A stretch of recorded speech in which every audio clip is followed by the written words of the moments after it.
La candidatura de Mavi Mestre al rectorat a les eleccions aporta una llarga experiència acadèmica en la Universitat de Gestió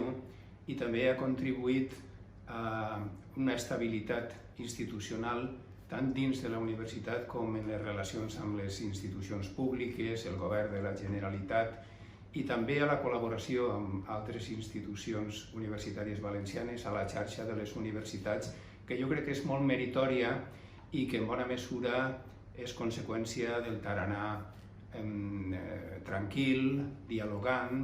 i amable que té Mavi Mestre com a rectora. En el futur període electoral, després de guanyar les properes eleccions, és d'esperar que continuï i aprofundisca inclús la seva tasca de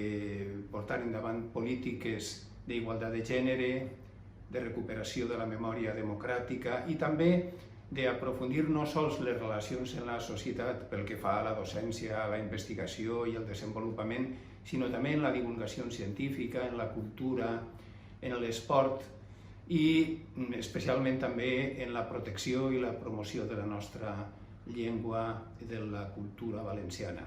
Per tot això, jo crec que hem de donar un vot de confiança a Mavi Mestre com a candidata al rectorat,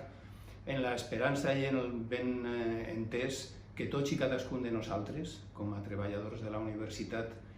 som els que farem conjuntament gran aquesta venerable i antiga institució.